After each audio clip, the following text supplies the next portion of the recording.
pão nosso, pelo Espírito Emmanuel, através de Chico Xavier. Melhor sofrer no bem, porque melhor é que padeçais fazendo bem, que é a vontade de Deus, assim o quer, do que fazendo mal. Pedro 3:17. Para amealhar recursos financeiros que será compelido a abandonar precipitadamente, o homem muitas vezes adquire deploráveis enfermidades. Ele corrói os centros de força, trazendo a morte indesejada. Comprando sensações efêmeras para o corpo e carne, comumente recebe perigosos males que o acompanham até os últimos dias do veículo em que se movimenta na terra. Intolerizando-se por insignificantes lições do caminho, envenena órgãos vitais, criando fatais desequilíbrios à vida física. Recheando o estômago, em certas ocasiões, estabelece a viciação de aparelhos importantes da instrumentalização fisiológica, renunciando à perfeição do vaso carnal pelo simples prazer da gula. Por que temer os percalços da senda clara do amor e da sabedoria, se o trilho escuro do ódio e da ignorância permanece repleto de forças vingadoras e perturbantes? Como recear o cansaço e o esgotamento, as complicações e incompreensões, os conflitos e desgostos decorrentes da abençoada luta pela suprema vitória do bem, se o combate pelo triunfo provisório do mal conduz os batalhadores a tributos aflitivos de sofrimento? Gastemos nossas melhores possibilidades a serviço do Cristo, empenhando-nos nossas vidas. A arma criminosa que se quebra e a medida repugnante consumada provocam sempre maldição e sombra. Mas o servo dilacerado do dever e para a lâmpada que se apaga no serviço iluminativo, reserva-se destino diferente.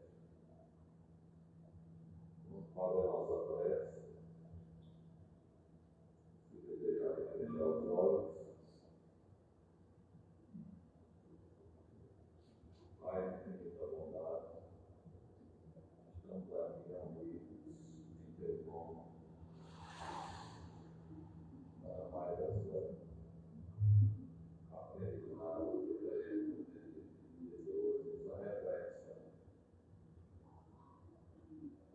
que é tão importante para nossas vidas, para que possamos assim nos direcionar com mais firmeza e revestir o chamamento do teu nome e do julgamento eterno. Somos muito imperfeitos, sabemos disso. Por isso que carecemos muito da ajuda do outro. Mas somos também gratos por tudo que nos concede no dia a dia e que às vezes nem percebemos ser um exemplo da nossa respiração, que fazemos a todo momento e que nem sentimos. Muito obrigado, Pai. Muito obrigado, Jesus. Que o manto de Maria de Nazaré nos envolva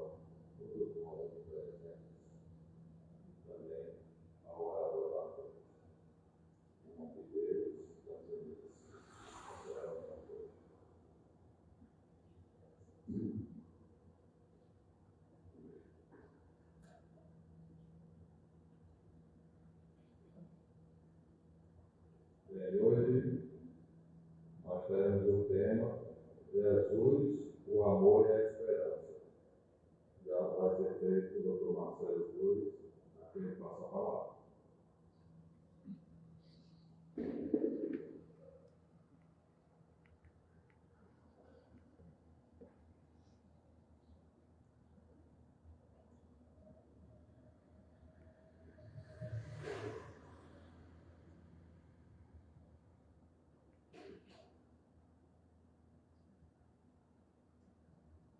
Que a paz de nosso Senhor Jesus Cristo possa se fazer presente no meio de nós, ao longo dessa reunião, no correr desta noite. Que as dúlcidas vibrações natalinas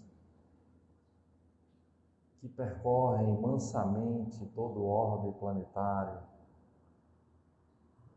neste período do ano possa tornar doce e mais amena a nossa existência.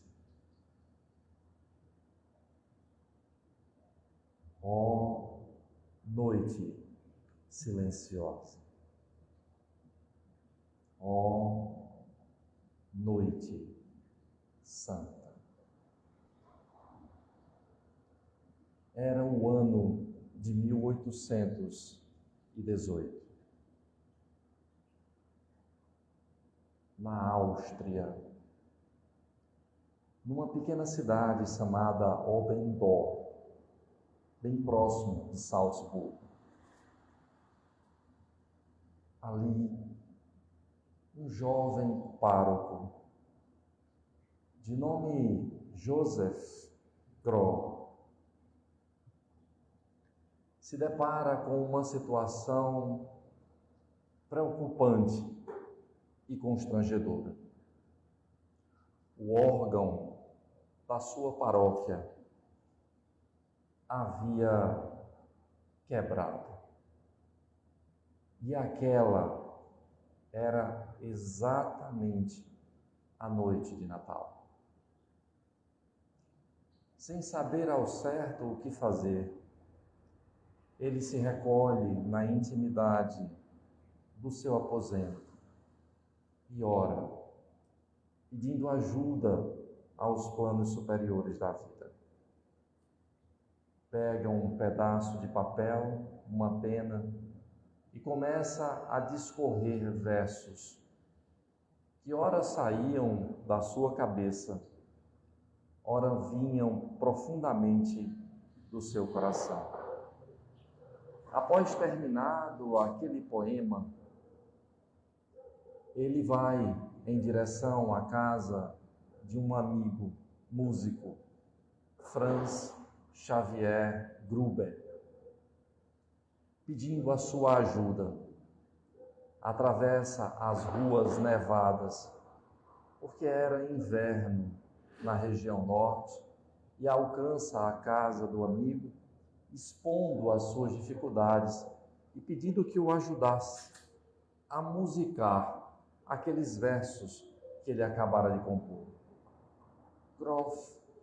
Gruber se encanta com a poesia. Usa rapidamente uma pauta e começa a escrever a música que seria o pano de fundo da apresentação, a melodia daquela música. Logo em seguida, ele conclui, eram 10 horas da noite do dia 24. Ensaiam juntos ao violão e se apressam a voltar à igreja. Lá chegando, pouco a pouco, a igreja ainda estava às escuras, mas começavam a chegar pastores, aldeões, agricultores e todas aquelas que costumavam se reunir à meia-noite para ouvir o Evangelho e a prelenção da missa naquela comunidade cristã. Ali eles se deparam com a melodia. Pouco a pouco as luzes da igreja se acendem, velas acesas. E naquela noite, pela primeira vez, é pronunciada, cantada, ouvida, percebida a música que começava exatamente com esses versos, em alemão. Ó noite silenciosa, ó noite santa. Revestida de uma beleza tão extraordinária, ela passou a ser repetida nos anos sucessivos, na mesma noite, na mesma celebração, até que foi pouco a pouco esquecida. E por volta de 1830, o órgão dá a mesmo problema. Só que dessa vez chamaram alguém de fora, um especialista, para resolver. Porque quando o pároco apertava os teclados do órgão, só aparecia som, só aparecia sopro, mas não aparecia som. O organicista, ao chegar, abre o órgão e se depara com a pauta da melodia. Se encanta por ela, conserta o órgão e ele mesmo faz questão de, naquela noite, tocar o órgão enquanto a melodia é cantada. Alguns anos depois, uma família muito simples e humilde daquele vilarejo resolvera ir em direção a Salzburgo para vender meias. E o pai da família tem a intuição de pedir aos filhos para que cantem aquela melodia. Vendem todas as meias e a melodia se torna conhecida. Passaram-se os anos e um rei da Prússia resolve, ouvindo a melodia, saber quem eram seus autores. Infelizmente, o jovem pároco havia desencarnado, vitimado de uma pneumonia, pobre e esquecido. Mas Gruber ainda estava vivo e relata ao rei a história da composição daquela melodia. E ele ordena que, a partir de então, em todas as pautas fosse escrito o nome daquele que compôs a música, daquele que compôs a melodia. Algum tempo depois, Franz Wagner vai em direção à América e leva consigo essa melodia, transformando-a na língua inglesa. In Silent Night, in Holy Night. Noite silenciosa, noite santa. Em 1914, o mundo se deparava com um flagelo nunca dantes visualizado. A Primeira Grande Guerra Mundial. Os historiadores se apressaram em dizer que aquela guerra seria a guerra das guerras. E profetizavam que nunca mais na história da humanidade haveria um outro conflito de tão grandes proporções. Infelizmente, estavam errados. Mas naquele ano de 1914, quase 100 anos depois da composição daquela melodia, na noite de 24 de dezembro, resolveu-se fazer um pequeno armistício. As armas foram colocadas de lado. E na linha marginal da França, de um lado se encontrava o exército alemão, do outro lado se encontrava o exército francês. E naquela noite de inverno fazia muito frio. A neve que caía docemente do céu se acumulava no chão entre as trincheiras de batalha. Naquela noite, um soldado alemão, em uma das trincheiras, ergue a sua voz e em alemão canta: ó noite silenciosa, ó noite sagrada e santa. Curiosamente, do outro lado do campo de batalha, em francês, uma outra voz respondia: ó noite silenciosa, ó noite sagrada e santa. E naquele momento, um fato inusitado na história da humanidade. As armas foram colocadas de lado e os dois lados de um campo de batalha erguiam-se em cântico aos planos excelsos da vida, louvando aquela noite silenciosa, aquela noite sagrada e santa. Algum tempo depois, explode a Segunda Guerra Mundial.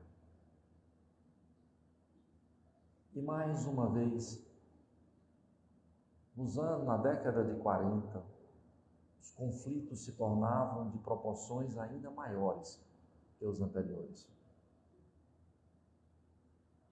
Ainda maiores. De repente, um coronel das forças SS nazistas adentra dentro de um orfanato em uma cidade da então Tchecoslováquia. Ali ele se depara com um grupo de crianças assustadas e pergunta em tom autoritário: alguém aqui sabe cantar? De repente, duas crianças, tremendo, mas de mãos dadas, saem do meio das outras e cantam em alemão: ó noite silenciosa, ó noite santa. Haviam sido desmascaradas, porque na região da Tcheca e da Eslováquia, os únicos que falavam alemão eram os descendentes de judeus. Mas, curiosamente, aquele homem se ajoelha diante daquelas crianças e pede para que elas cantem novamente. Reconhece-se como pai e saudoso, lembra dos filhos que houvera deixado em Berlim, poupando naquelas vidas. Que noite mágica! Que noite santa! Quem é este ser que se desprende do céu estrelado do Pai e se digna a habitar no meio das misérias dos homens? Quem é este ser que se ergue de uma manjedoura numa cidade perdida, numa região esquecida, desprovido de qualquer recursos materiais, desprovido de qualquer titulação humana, vestido unicamente com uma túnica, se levanta e divide a história da humanidade ao meio. Porque todos os personagens da nossa história encontraram seu lugar e seu tempo. Só ele se ergue e divide o tempo da humanidade inteira. Quem era este ser amoroso e luminoso, cuja simples lembrança da noite na qual ele vem ao mundo para uma guerra apacenta um coração, distribui amor e esperança a todos os homens. Não. Ele era alguém incomum, que se fez, aos olhos dos homens, um ser comum, para elevar os homens àquele que é tudo e que a tudo preside. Jesus é um ser extraordinário. Desprovido de orgulho e vaidade, não escolhe o palácio de César, na cidade eterna de Roma. Não escolhe o palácio de Herodes, o grande, rei daquelas paragens. Não escolhe a casa do sumo sacerdote de Jerusalém. Não escolhe o conforto da casa dos doutores da lei do Sinédrio. Escolhe o simples. Vem para os homens. E, parafraseando o profeta que predizia a sua vinda, os homens não receberam. Nasce no campo, afastado, entre os animais. Tem seu corpo colocado no coxo, que servia de palha, que servia de alimento para as ovelhas. E Emmanuel nos conta que ele faz isso para ensinar ao homem a chave de todas as virtudes: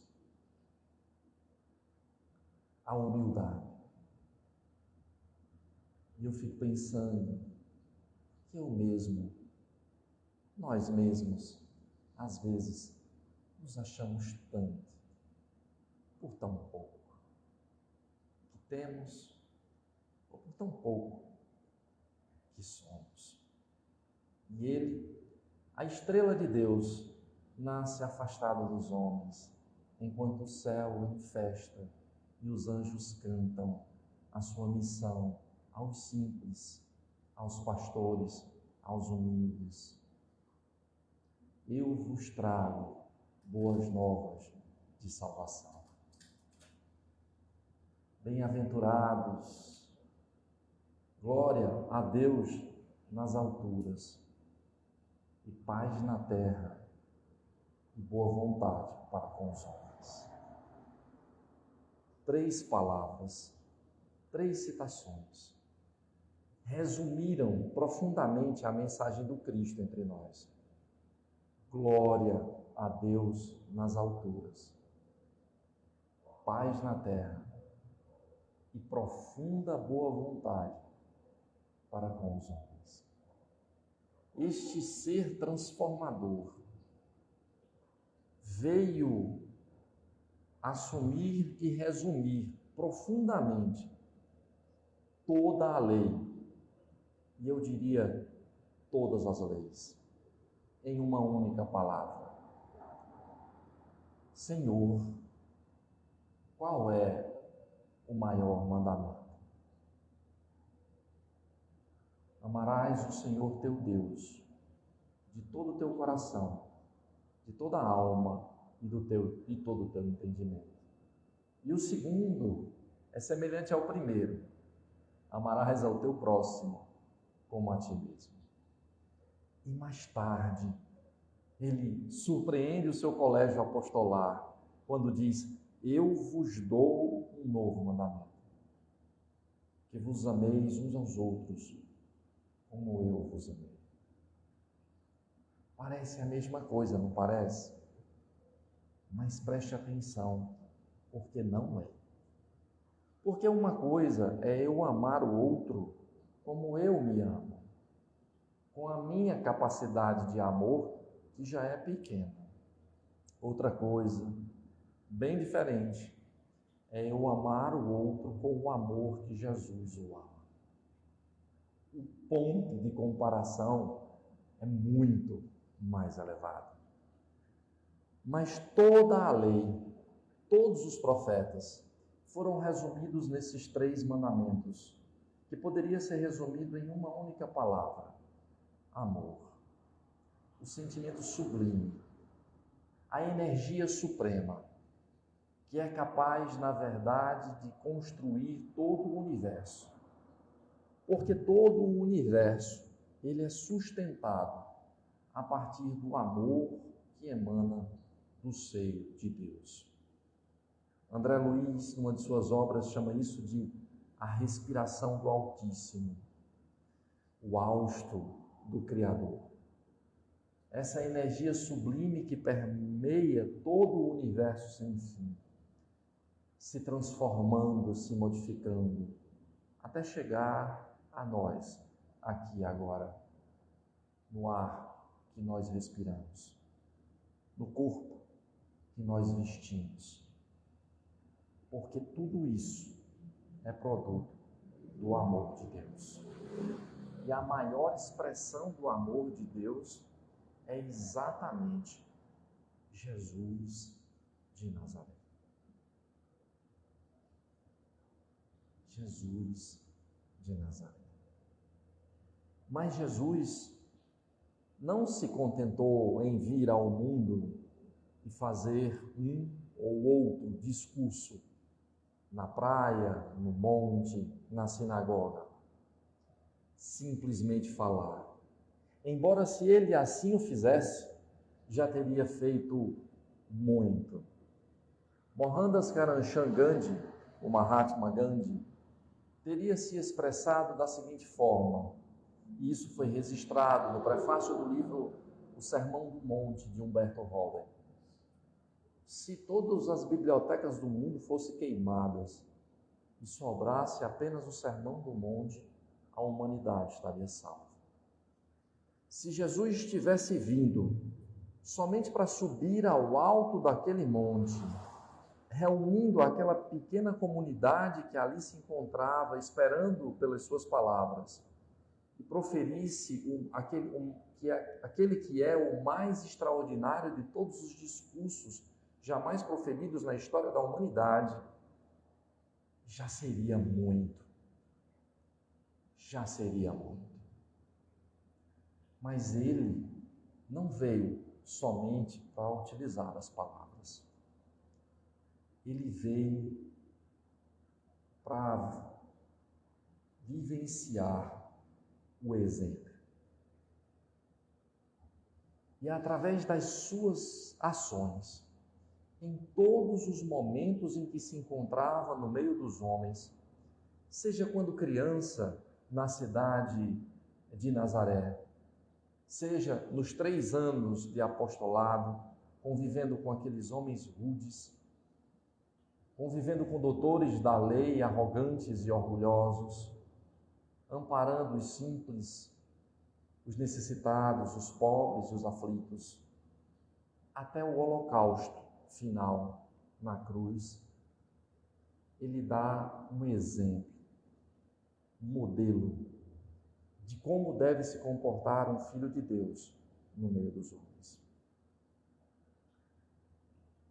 Lá mais adiante, na composição do Livro dos Espíritos, Allan Kardec tem a oportunidade de perguntar aos espíritos da codificação: qual é aquele que nos foi dado como guia ou modelo para a humanidade? É a resposta mais curta do Livro dos Espíritos. E olhe que as respostas do Livro dos Espíritos já são curtas por natureza. Quem ainda procura expandi-la, interpretá-la, é o codificador nos seus comentários. Mas, usualmente, as respostas são muito curtas. Essa é a mais curta do Livro dos Espíritos. Diz assim: Jesus. Na versão do espanhol, aumenta um pouquinho. Vede Jesus. Jesus é guia, modelo da humanidade inteira.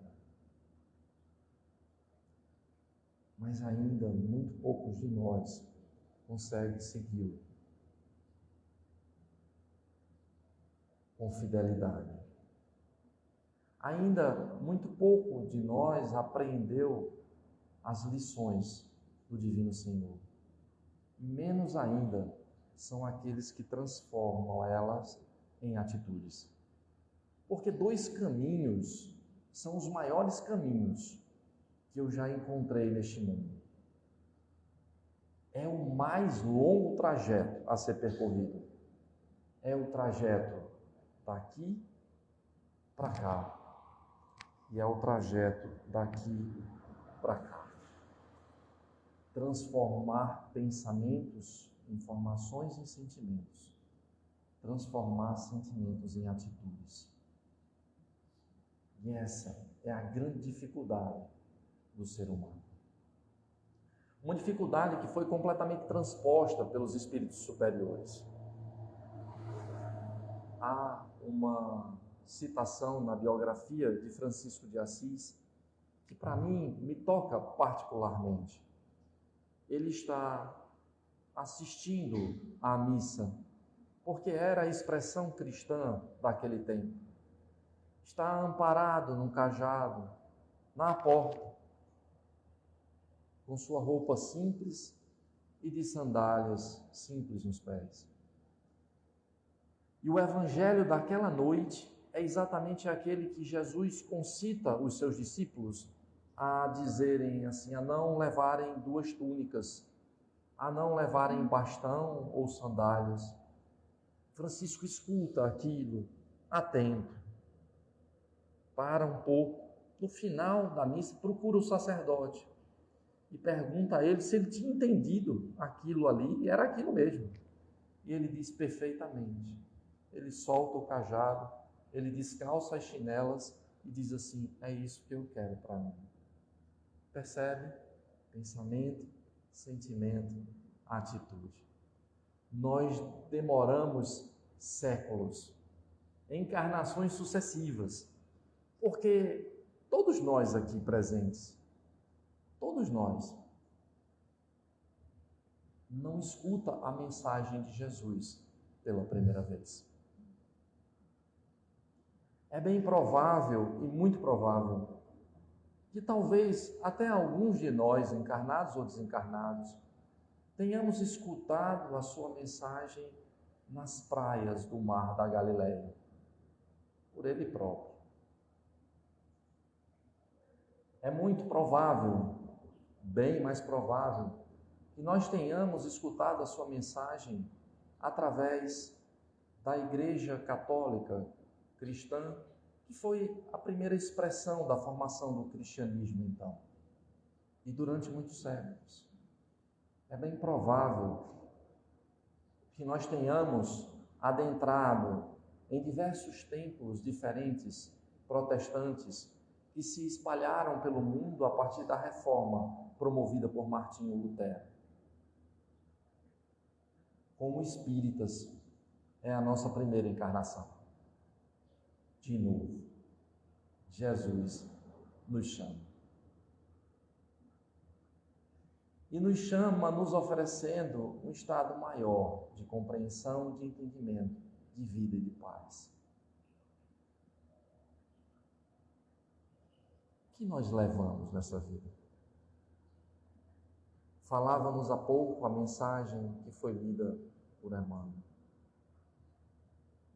O que nós levamos? Entramos aqui sem nada. Levante a mão, por favor, quem trouxe do plano espiritual dinheiro, joias, possessões maiores para gastar aqui na terra? Quem? Ninguém. Porque ninguém os traz. Agora, quantos vocês acham que levaram daqui dinheiro, joias, posses materiais, propriedades, títulos, ações, papéis, pedras preciosas e chegaram cheios disso no plano espiritual? Ninguém. Costuma-se dizer na doutrina espírita que a mortalha não tem bolso e que o caixão não tem gaveta. Se colocarem um bolso, costurarem, não se preocupem. O máximo que você vai conseguir é que seu túmulo seja violado. Porque o pessoal tira até as flores que o pessoal deixa sobre o túmulo como homenagem. A homenagem fica. As flores voltam para ser vendidas muitas vezes na porta da igreja para outras pessoas, para outras homenagens. Mesmo que não o levem, elas degeneram. Fica a intenção, o pensamento, a vontade, o desejo de homenagear o outro. Isso fica, isso chega, isso ajuda verdadeiramente. Mas fora isso, nada. E a grande pergunta é por que a gente passa tanto tempo na nossa vida, e aqui eu estou refletindo para mim mesmo, lutando para conquistar coisas que nós não vamos levar.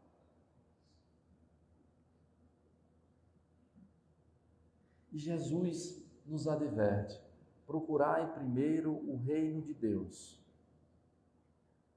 e tudo mais vos será dado em acréscimo.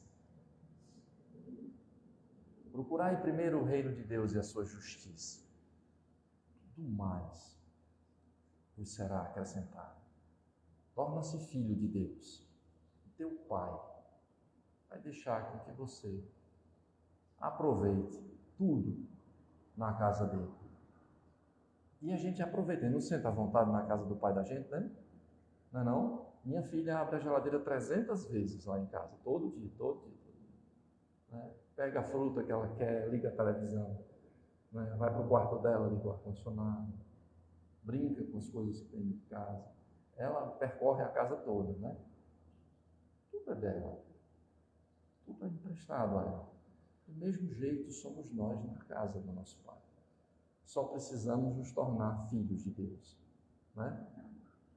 Lembra de uma história que o Divaldo Franco conta, que ele tinha uma dúvida muito grande se era filho de Deus. Porque ele dizia ser filho de Deus é uma coisa muito grande, muito grande. Ele disse que um dia estava na cidade do México, foi para lá para dar uma palestra. Nessa época eu sofria muito de angina, dor no peito. Ele estava deitado, com dor. Aí aparece Joana de Ângeles para ele. Disse: meu filho, levante, vamos escrever um livro aqui na cidade do México. Ele disse: mas irmã, a senhora não está vendo que eu estou meio morto, não? Ele disse: meu filho, eu não estou morta toda. Levante, vamos escrever, né? E ele levanta e escreve uma pequena brochura. E ele diz que quando acorda do transe espiritual, ele vai ler aquilo que havia sido escrito. E no primeiro parágrafo dizia assim: tu és filho de Deus. Ele diz: eita, eu sou filho de Deus. Tu és herdeiro do universo. Aí ele disse: pronto. Ele não se aguentou, se levantou e abriu as cortinas da janela e ficou olhando o amanhecer na cidade do México, né? Os prédios um pouco tortos, porque ela é construída em cima de uma região pantanosa, e Joana de Ângeles estava do lado dele. E ele diz assim: irmã, eu sou filho de Deus. Aí ela para e diz assim: isso é, meu filho. Diz: irmã, eu sou herdeiro do universo. Diz que ela, percebendo a vaidade crescendo, disse: é, meu filho, mas você vai ter que esperar Deus morrer para poder você receber a sua herança. Mas a verdade é que nós somos filhos de Deus. Nós somos herdeiros do universo inteiro. Ontem à noite, no céu do Cariri, por volta das 17, 18 horas, não sei se vocês prestaram atenção, mas nós encontramos a última lua cheia do ano. a Lua se encontrava na posição de perigeu, que na órbita da Lua é aquela aonde ela está mais próximo da Terra. A Lua aumenta de tamanho em 30%. E a luminosidade aumenta porque ela está mais próxima da Terra. E eu olhei para aquilo ali e disse assim, meu Deus, que lua linda. Que presente você vê um amanhecer desse. Muito obrigado pelo anoitecer que nós estamos encontrando agora. Pela beleza que a gente consegue ver, parafraseando Amélia Rodrigues, no altar da natureza. E que diante dos olhos se desponta. Pelo cuidado, sabe, de alguém que embeleza a noite para seus filhos. Existe um livro muito bonito, muito conhecido na doutrina espírita, chamado Violetas na Janela. Vocês já tiveram a oportunidade de ver o livro Violetas na Janela? Tem uma história muito bonita, porque a mãe, a filha desencarna ainda jovem, de nome Patrícia, vitimada por um AVC. Mas a mãe continua colocando violetas na janela do quarto onde ela... E no plano espiritual, os irmãos plasmavam violetas para ela no quarto da janela. Veja o amor de uma mãe por seu filho, né? E você vê Deus plasmando uma lua linda, uma noite maravilhosa, uma noite sagrada, uma noite santa, para todos os seus filhos que se encontram aqui nesse mundo, e mais particularmente, pelo que eu pude ver também, aqueles que se encontram na região de Cabo, né? Mostrando quanto é cuidadoso com seus filhos. E como seu representante, nós temos Jesus.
Eu não sei se vocês percebem, mas dezembro ele é um mês diferente dos outros meses do ano, em que se pede o respeito a todos eles.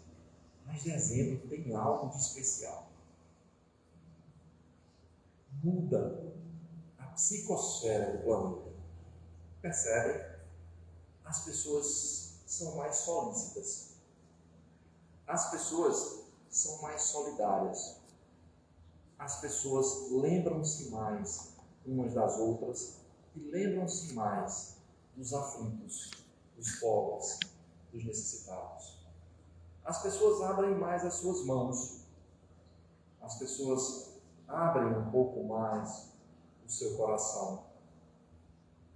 Isso se reverbera nas cidades. As cidades se tornam mais iluminadas. Percebem isso? Mais coloridas. Tem-se o cuidado de colocar coisas luminosas para embelezar o dia a dia das pessoas. As comunidades cristãs, elas se reúnem, elas comemoram.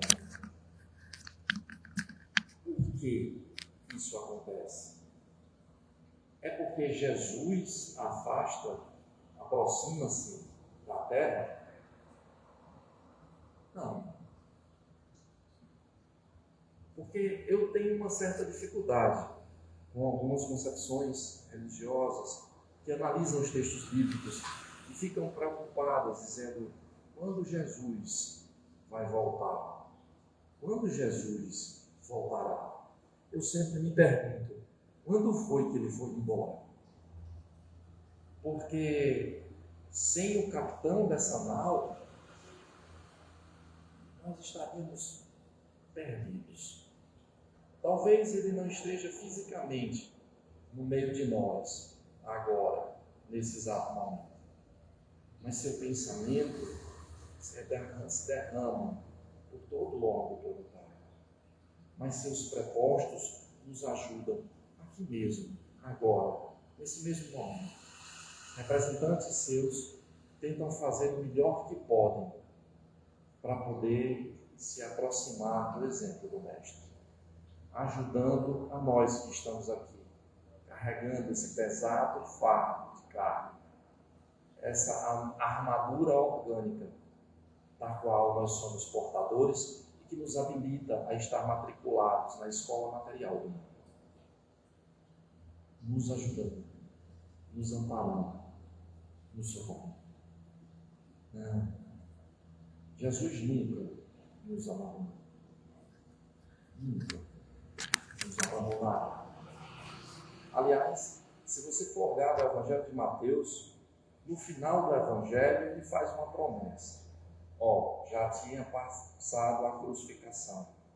Ele já tinha ressurgido dos mortos. Ele estava reunido com os apóstolos, materializado, ali próximos do mar da Galileia. Estava dando as últimas coordenadas para logo mais ascender em direção aos planos elevados da vida. E ele faz uma promessa. E a promessa de Jesus é extraordinária. Ele dizia assim: eu estarei convosco todos os dias, até a consumação dos séculos. Eu estarei convosco todos os dias, até a consumação dos séculos. Sabe o que isso quer dizer? Ele vai ficar aqui com a gente, todos os dias. Ele só, até esse barco planetário se acabar, porque vai acabar um dia, quando a nossa estrela apagar, porque o nosso Sol tem um tempo de vida. Ele só vai sair daqui quando o último for retirado. Olha a promessa que ele faz: nenhum das ovelhas que tu me destes, e essa ele faz ao Pai, tá? Ficará perdido. Percebe? Ele vai levar tudo. Então Jesus nunca nos abandonou. E o que faz dezembro ser um mês tão especial assim? O homem aproxima seu pensamento de Jesus. Ele entra na faixa de pensamento de Jesus. Percebe? E só isso. Sabe, quando você liga o botão do rádio e você sintoniza com a rádio chamada Jesus, só isso já muda a psicosfera do mês inteiro. Só isso já consegue fazer desse mês um mês diferente. Só isso já consegue fazer desse mundo um mundo diferente.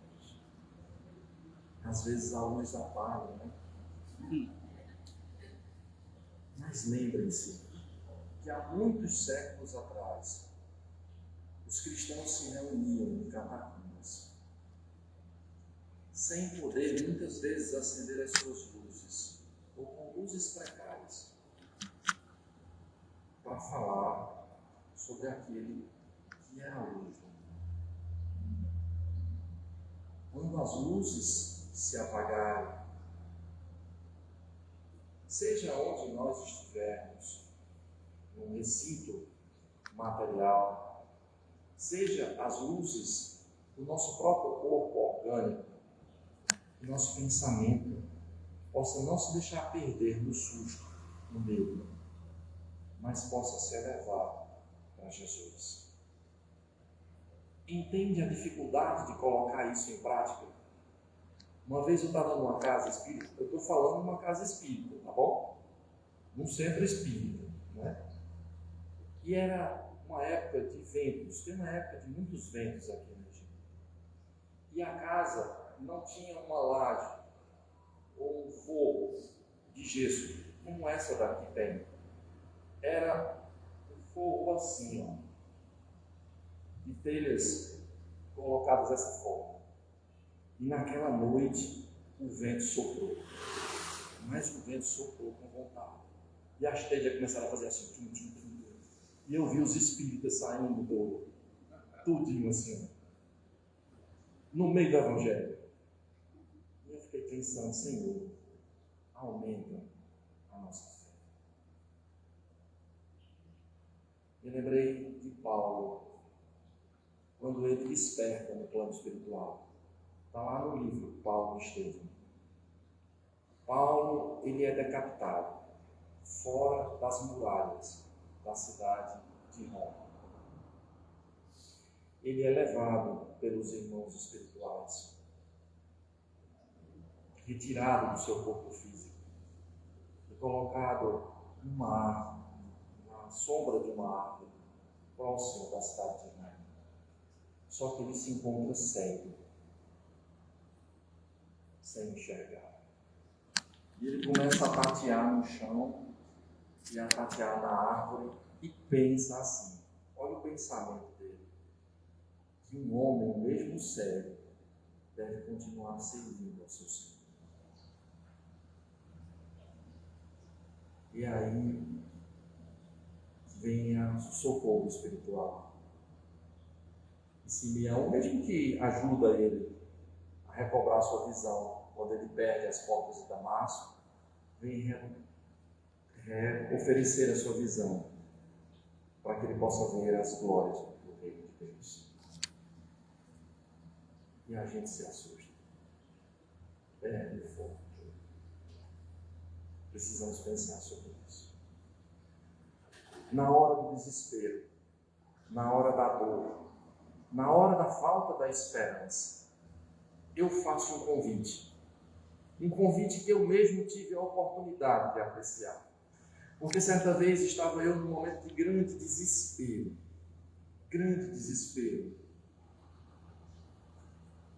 uma agonia sem fim dentro de mim mesmo. E na época eu costumava levar o Evangelho no livro. Hoje a gente coloca no celular, é mais prático. Eu levava o livro físico no carro.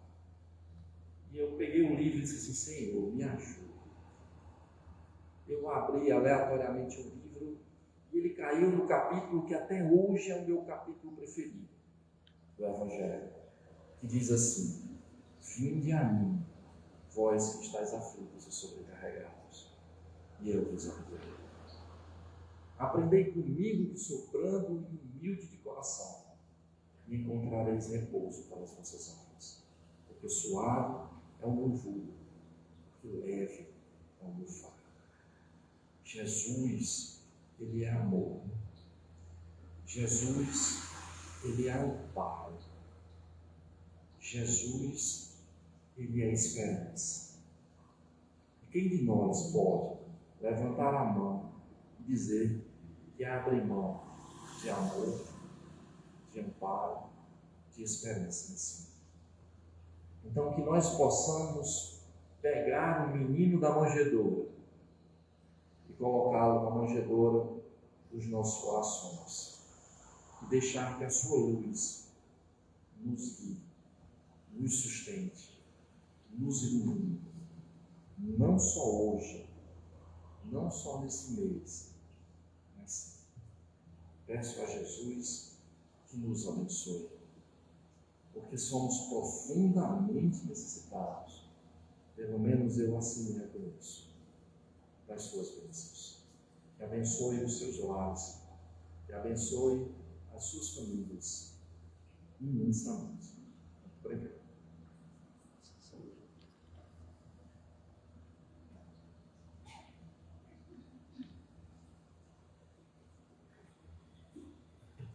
Bem, a gente fica aí querendo mais, né?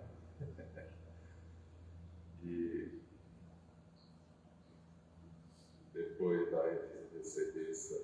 essa luz, iluminação sobre Jesus, a doutrina espírita, que é tão consoladora, né? Queria passar aqui que está sendo transmitido pelo Instagram, Facebook, né? Facebook, e ela é Bezerra Cravo, o endereço, né? no Facebook. E o Instagram do Bezerra de Menezes é CEB Menezes Cravo, CEB, arroba, né? CEB Menezes Cravo. Aí é bom a pessoa seguir, e aí sempre vê a informação. Na sexta-feira já tem, vai ser a palestra do sábado, né? Às vezes tem algum sábado que não tem atividade na casa, que não vai poder ter, né? E lá informa, né? Hoje não terá reunião, você vê, por isso. E tem o YouTube também, que é Centro Espírita Bezerra Cravo. Centro Espírita Bezerra Cravo. Então, sigam as redes sociais da nossa casa. E vocês estão convidados também para na próxima quarta-feira estarem aqui, né? Na quarta-feira tem a evangeloterapia, e é aberto para quem quiser vir, viu? É muito bom. Começa às 7h30 e vai até 8h. Às 7h da noite já está Marilac, já chega aqui, já teve alguém para conversar alguma coisa, algum problema, fazer o atendimento fraterno, às 7h aqui, viu? Então, para encerrar a reunião, eu posso agradecer ao doutor Marcelo pela belíssima palestra de hoje e pedir para ele fazer a prece de hoje.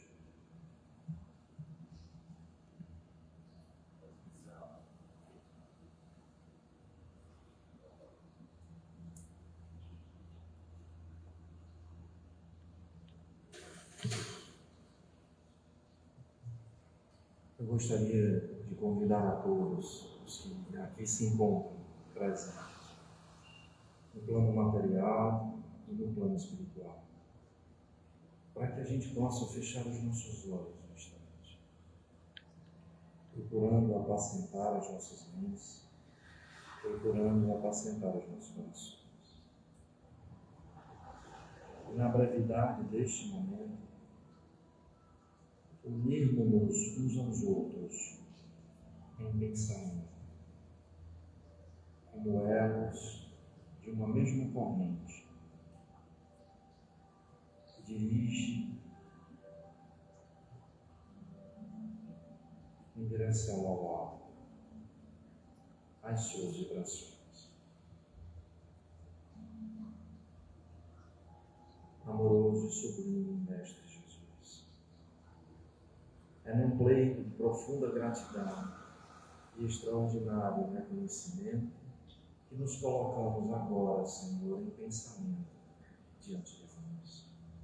Muito obrigado, Senhor, por te dignares a se desprender dos altos planos da vida, a se envolver nos fluidos grosseiros da matéria, para vir ensinar aos homens a grandeza que emana do seio do Pai. Pedimos-te, Senhor, humildemente, o vosso perdão